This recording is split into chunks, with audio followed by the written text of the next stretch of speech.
الزملاء المحترمين، السلام عليكم ورحمة الله وبركاته. أهلا وسهلا بحضراتكم. شرفت بيكم النهاردة. إن شاء الله محتاج أتكلم عن موضوع جديد أتمنى إنه يفيد جموع المحاسبين اللي بيتابعوا معانا الفيديوهات بتاعتنا عند إعدادهم للقوائم المالية في نهاية الفترة المحاسبية. إن شاء الله النهاردة محتاج أتكلم عن معيار جديد، قد تكون المرة الأولى التي بنتكلم فيها عن المعيار ده. هي فعلا المرة الأولى بنتكلم فيها عن معيار 12 الخاص بالضريبة أو بضريبة الدخل يعني بالأصح.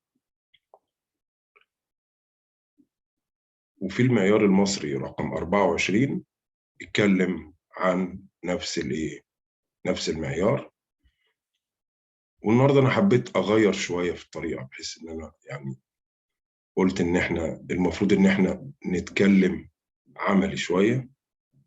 فجهزت لحضراتكم حالة عملية أتمنى إنها إن شاء الله العظيم تكون واضحة. من الضروري جدا إن حضراتكم تكونوا عارفين معايا إن مش شرط كل الحالات اللي بيتم عرضها عند المناقشة هتقابلك في الحياة العملية. اللي نقدر نقوله إن أنت ربما يقابلك مجموعة من الحالات العملية مشابهة لما تم عرضه، وربما إن أنت يجي لك حاجة جديدة ما كانش تم عرضها عند الحديث أو كذا، وربما إن أنت يجي لك حاجة أقل من اللي تم عرضه أثناء الحديث. لذلك إحنا بنعرض اللي بنقدر عليه، وأي حد عنده استفسار لحالات إضافية أو كذا بيتم بيسأل أو بيرجع لحد من الناس اللي تكون مرت بنفس الحالات دي قبل كده. معيار 12 من المعايير المتخصصة جدا، والمعيار بيتكلم فقط عن ضريبة الدخل. طبعا للوهلة الأولى لما حضراتكم بتفتح المعيار وتبتدي إن أنت تطلع عليه، هتبص هتلاقي إن المعيار عبارة عن مجموعة من التعريفات والإيضاحات والعلاقات بين الحسابات اللي قد تؤثر عند حساب التسوية بتاعة ضريبة الدخل. أنا خدت من المعيار جزئية اللي هي الجزئية العملي إن شاء الله، وقلت أعرضها على حضراتكم بحيث إن الجزئية العملي بتكون فعلا هي اللي ناقصة عند كتير من الناس. طبعا إحنا من خلال المعيار بنضع الأسس بقولها 3 مرات اللي بناء عليها بيتم إعداد المسودة أو إعداد المذكرة بتاعة التسوية بتاعة الحسابات، بحيث إن أنا أوصل لرقم الضريبة أو رقم الزكاة. زي ما حضراتكم عارفين إن في دول بتطبق المعايير الدولية بحذافيرها دون تعديلات فيها، من المملكة العربية السعودية ودول عربية أخرى، وفي دول ليها المعايير الخاصة بيها زي جمهورية مصر العربية. مصر طبعا ليها المعايير المصرية ومتعارف عليها ما بين الزملاء، وقد تم ذكر ضريبة الدخل في المعيار رقم 24. المعيار رقم 24 اتكلمنا عن إن مذكرة التسوية الضريبية أو الطريقة بتاعة تحديد الوعاء الضريبي أو الوعاء الزكوي الدول اللي بتطبق الزكاة، وهي تحليل للعلاقة بين المصروف أو دخل الضريبة والربح الربح المحاسبي. وعشان أقدر أحدد العلاقة دي أنا عندي مجموعة من النقاط الأساسية، إلا وهي إن أنا عندي مصروفات أو مجموعة من المصروفات هي غير قابلة للخصم، إن ممكن يقابلني أثناء الفترة المالية تغير في قيمة الضريبة، ودي حالة قد تكون يعني ممكن تكون بتطبق في الدول مرة كل 20 سنة أو مرة كل 15 سنة، إن تغير الضريبة أثناء الفترة المالية أو كذا. دي حاجة ما بتتكررش كتير، بس إحنا قلنا برضه نعرضها على أساس يظهر أثرها على المذكرة الضريبية.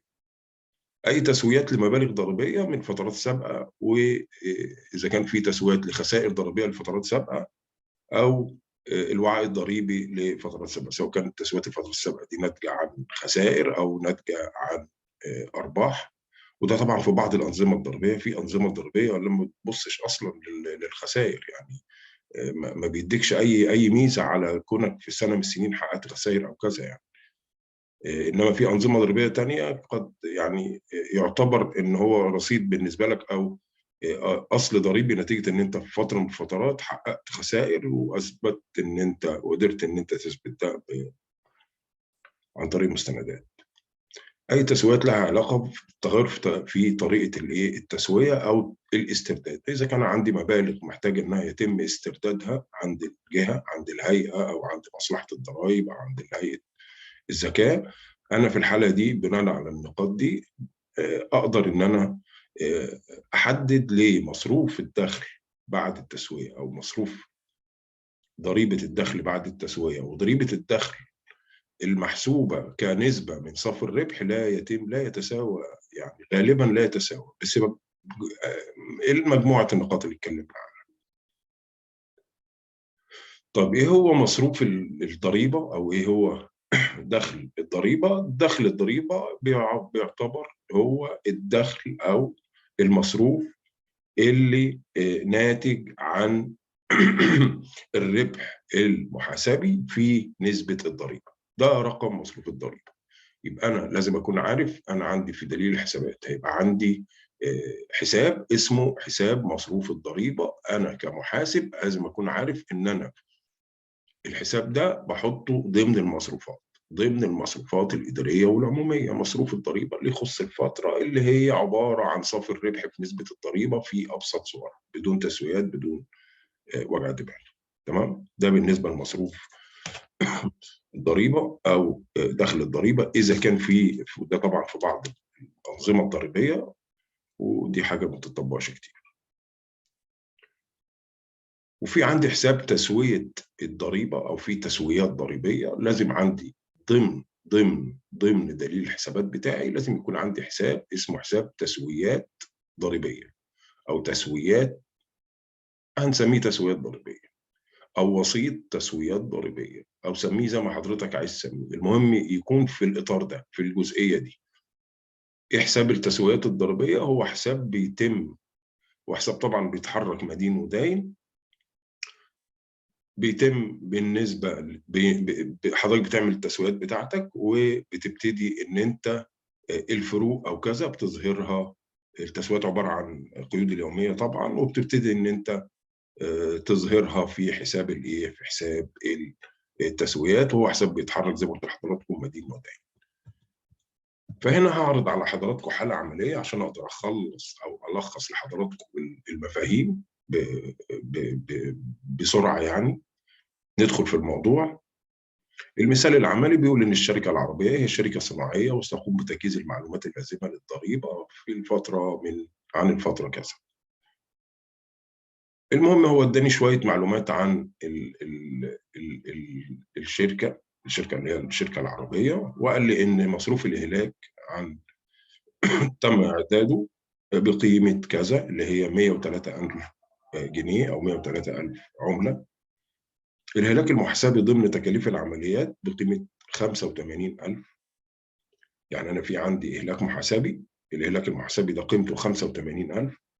تكلفة الأصول الثابتة قيمتها، أو نقدر نقول القيمة الدفترية للأصول الثابتة 800,000. وقامت الشركة بخصم مصروف الإهلاك اللي هو مجمع الإهلاك بقيمة 208 خلال الفترة الضريبية. وده يعني أمر طبعا من حق الشركة إنها تعمل كده، إن أنا لما بظهر الأصل الثابت في القوائم بتاعتي طبقا لمعيار العرض رقم 1، أنا بظهر الأصول الثابتة أو أصولي طويلة الأجل، أو الآلات والمعدات والمباني، بظهرها بالقيمة الصافية اللي هي قيمة الأصل ناقص مجمع الإهلاك.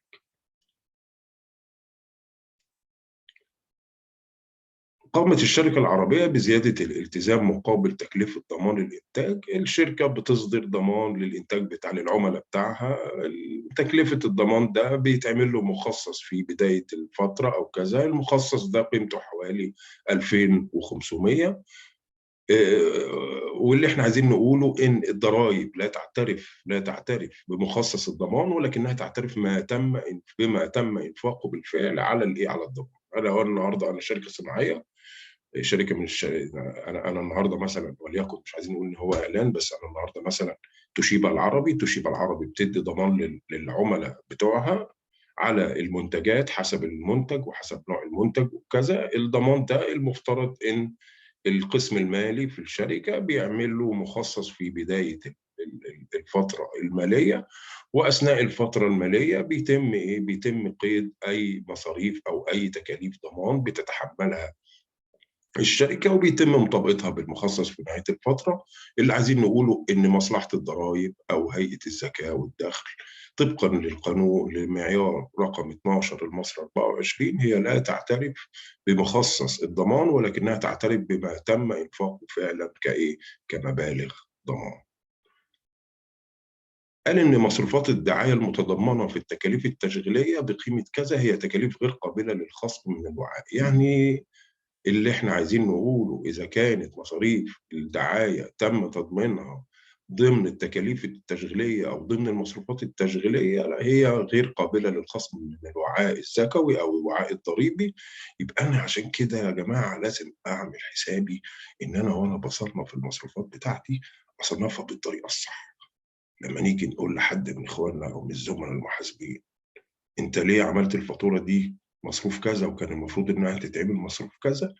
ليه؟ لأنها بتفيدني أثناء القيام بإيه؟ أثناء القيام بإعداد تسوية الضريبة في نهاية الفترة. يبقى يفضل أحط كل مصروف في الجزئية بتاعته، ما أدخلش مصروف دعاية في مصروف تشغيل. نحاول نفصل مصاريف. قال إن حصل تغير في معدل الضريبة من 30 أو من 28% إلى 30%، ودي هيبقى ليها تسوية بسيطة. وجي راح عارض لي قائمة المركز المالي للشركة قبل مصروف الضرائب أو قبل احتساب الضريبة. زي ما حضراتكم شايفين قائمة مركز مالي أهي، أصول والتزامات وإجمالي الأصول وإجمالي الالتزامات، وتحت راح عارض لي قائمة الدخل. المطلوب حساب مصروف الضريبه اللي هي ضريبه عن الفتره، وحساب الضريبه المؤجله اللي هي الضريبه المؤجله، اللي هو قد يكون عندي مبالغ ضريبيه هي مؤجله الدفع او مؤجله السداد، ولكن انا لازم اكون عارف انها مستحقه عليا. وقال اعداد مذكره تسويه الضريبه. اعداد مذكره تسويه الضريبه اللي هو حضرتك بتعمل تسوية ما بين قيمة الضريبة الفعلية أو قيمة الضريبة الناتجة عن صافي الربح في نسبة الضريبة، ونسبة الضريبة أو الضريبة الناتجة عن بعد إعداد التسويات اللي اتكلمنا عن بعضها من شوية. أول حاجة الأول هبص في الإقرار الضريبي إن ضريبة الدخل عن الفترة يتم عمل تسوية على الربح. يبقى اول حاجه عشان احدد ضريبه دخل الفتره بيتم عمل التسويات اللازمه على الربح ضمن تجهيز اوراق العمل او المستندات بتاعتي، او زي ما قلت لحضراتكم اوراق العمل لاعداد التسويه الضريبيه. هذا الربح المحاسبي بيضاف اليه الاهلاك المحاسبي. يعني ايه الاهلاك المحاسبي؟ اللي هو الاهلاك اللي تم حسابه ضمن الدفاتر بتاعت حضرتك. وقلنا كان في عندنا في الحاله العمليه مخصص تكلفه الضمان السنه الحاليه، تمام.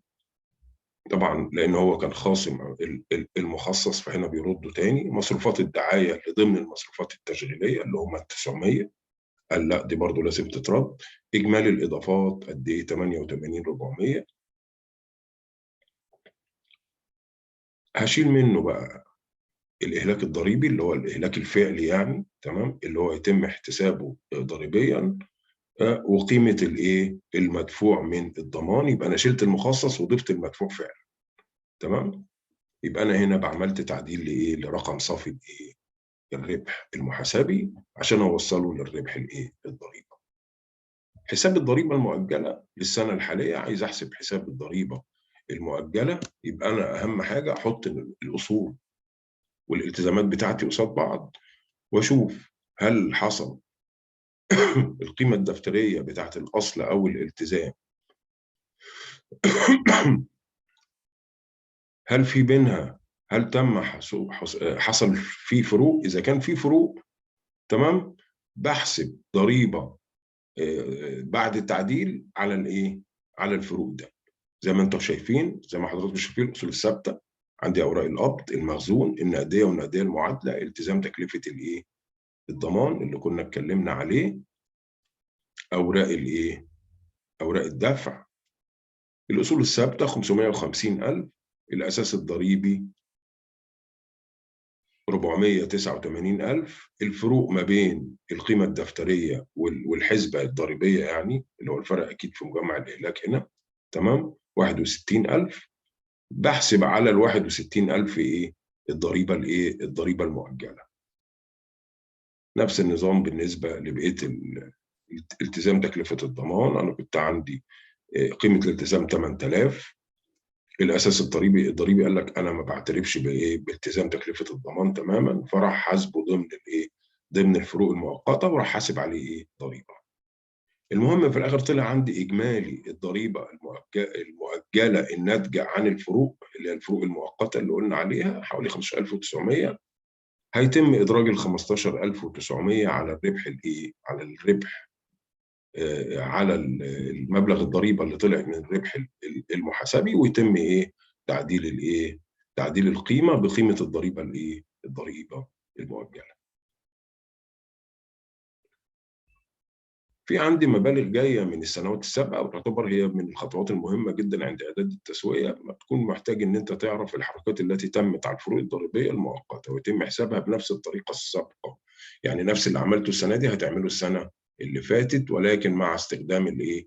السنه الماضيه والمعدل الضريبه بتاع السنه الماضيه. يعني احنا السنه دي كنا بنشتغل على معدل 30%، اللي ننتج عن التعديل. السنه اللي فاتت كنت شغال على معدل ايه؟ 28%. يبقى اجي لما اطلع الضريبه المؤجله، اراعي ان انا اضرب في سعر الضريبه خلال الفتره ايه؟ السنه اللي فاتت. يمكن كتير من المحاسبين، الزملاء المحاسبين، فاكرين ان احنا يمكن في مصر تعرضنا للقصه بتاعت تغيير نسبه الضريبه ومعدل الضريبه وكذا. يمكن في سنة 2005، واعتقد برضو يعني المفترض انها من النقاط اللي المفروض نخلي بالنا منها اثناء اعداد مذكرة التسوية بتاعت الضريبة. طبعا لما اجي اظهر الضريبة المؤقتة، احنا عارفين ان الضريبة المؤقتة بتظهر عندي ضمن الايه؟ ضمن المركز الايه؟ المركز المالي. وزي ما حضراتكم عارفين، انا بيبقى عندي حسابين: التزامات ضريبيه، اصول ضريبيه مؤقته، والتزامات ضريبيه مؤقته. والاصول والالتزامات الضريبيه دي بتبقى اما مستحقات لينا عند الهيئه زي ما قلنا قبل كده، او عند مصلحه الضرائب، او اذا كان ليهم هم مستحقات عندنا تم تقسيطها او كذا بطريقه او باخرى، حسب الاتفاق مع الجهه المسؤوله عن الضرائب. وانا كمحاسب لازم اعترف بالمبالغ دي وبما تم سداده من هذه المبالغ. الخطوه الثانيه بعد كده ان انا بقوم بحساب اجمالي مصروف الضريبه، ضريبه الدخل، وبيشمل ان ضريبه الدخل الفتره الحاليه والضريبه الايه؟ المؤجله اللي هي جايه لي منين؟ من الفتره اللي فاتت. وبيعتبر ضريبه الفتره الحاليه زائد الضريبه المؤجله هم اجمالي مبلغ الضريبه المستحقه عليا. الضريبه المؤجله هي مستحقه عليا، ما فيش كلام، دي بتاعت جزء باقي من السنه اللي فاتت. سواء في حاله تانية ممكن اكون انا دخلت في اتفاق مع الجهه في تقسيط الضريبه، فبالتالي دفعت قسط او اتنين وباقي عليا قسط او اتنين، فدي تعتبر بالنسبه لي انا كشركه هي ضريبه ايه؟ مؤجله، بالاضافه الى الضريبه الدخل عن الفتره الحاليه اللي انا مارست فيها الايه؟ النشاط بتاعي. وبالنسبه لي بيعتبر اجمالي الضريبه المؤجله زائد الضريبه بتاعت الفتره الحاليه هي إيه؟ اجمالي مصروف الضريبه الداخل عن الايه؟ عن الفتره الحاليه، سواء كانت بقى مسدده ام غير مسدده. المهم انا لازم اكون ايه؟ محملها للفتره. تمام. وقد تم حساب الضريبة المؤجلة على الدخل بنلفق ما بين زي ما حسبناها زي ما حسبناها فوق بالظبط، بس أنا قلت أقدم لحضراتكم ملخص عن طريقة الحساب.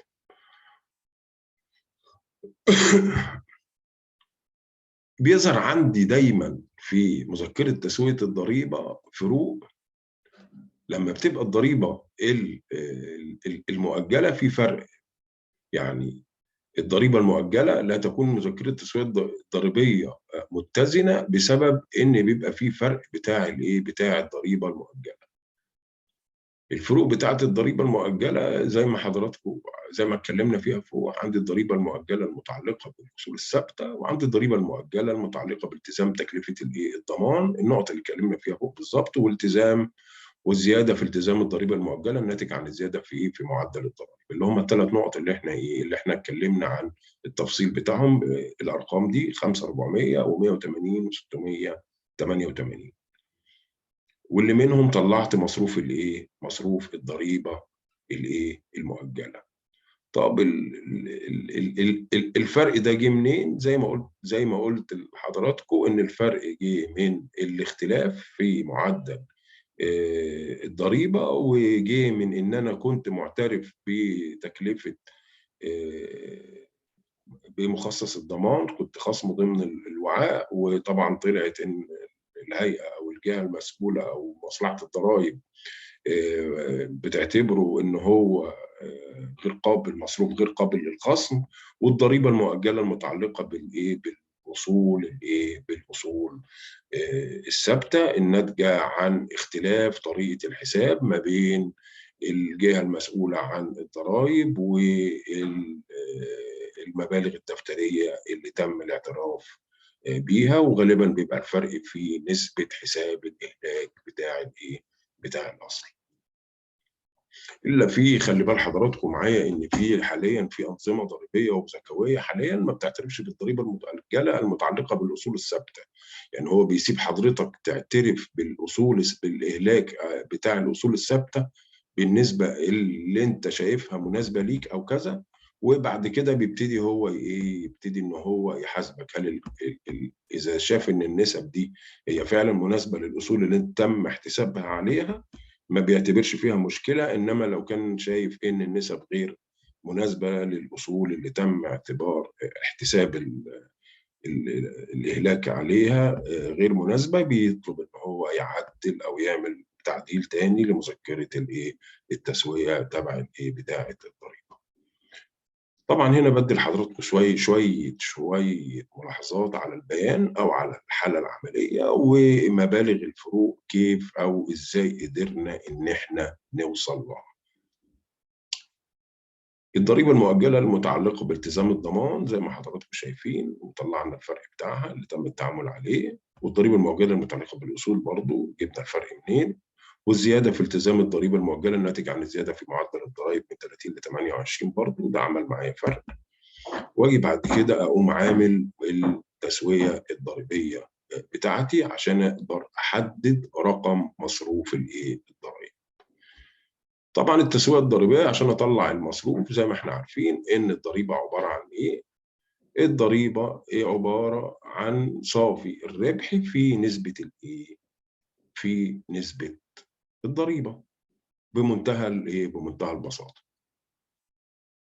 عندي هنا الربح المحاسبي 80,000، عندي الضريبة طبقا للنسبة المحددة 24,000 اللي هم 30% نسبة الضرائب في صافي الربح طلعت 24,000.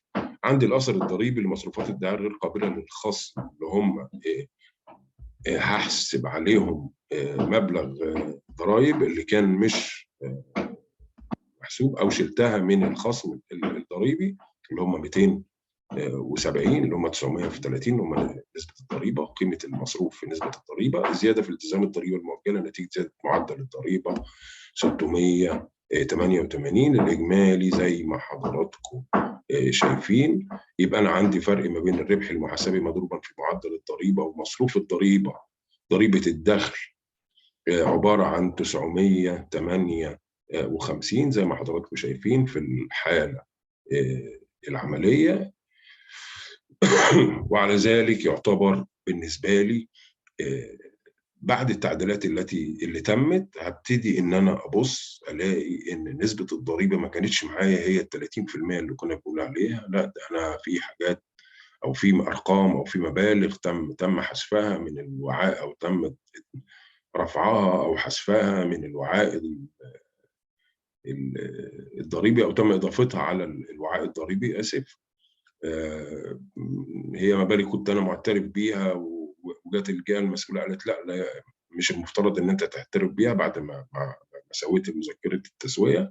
ولذلك الاحظ ان الاثر الضريبي حصل زياده في الاثر الضريبي على نسبه الضريبه القانونيه، ناتج عن ايه؟ عن ان انا كنت معترف بمبالغ، جات الجهه المسؤوله قالت لي لا انت ما يصحش ان انت ايه تعترف بيها ضمن الايه، ضمن الوعاء، او تخفيضا للوعاء يعني. ولذلك هبص الاقي ان معدل الضريبه الفعال، وده يمكن بيفكرنا بمعدل الفايده الفعال في لما كنا بنتكلم عن موضوع القروض. معدل الضريبه الفعال بيزيد عن المعدل الحقيقي او عن المعدل القانوني يعني بنسبه 1 وكسور صغيره. النصيحه اللي عايز اقولها لحضراتكم في بدايه اللقاء او في نهايه اللقاء، انا اسف، لا يمكن اعداد مذكره التسويه بتاعه الضرائب بدون ما تكون فعلا الصورة واضحة لحضرتك بالكامل. يعني تم الانتهاء من الميزان، تم الانتهاء من جميع التسويات، تم الانتهاء من إعداد قائمة الدخل، عرفت تقريبا مبلغ صافي الربح قد إيه. إن شاء الله العظيم لينا لقاء تاني بإذن الله بنتكلم عن موضوعات جديدة. أي استفسارات أرجو إن حضراتكم ترسلوا لي، أو أرجو التعليق على الفيديو لأي استفسارات من حضراتكم. السلام عليكم ورحمة الله. اللي عايز البي دي اف يرسل لي يا جماعة. السلام عليكم.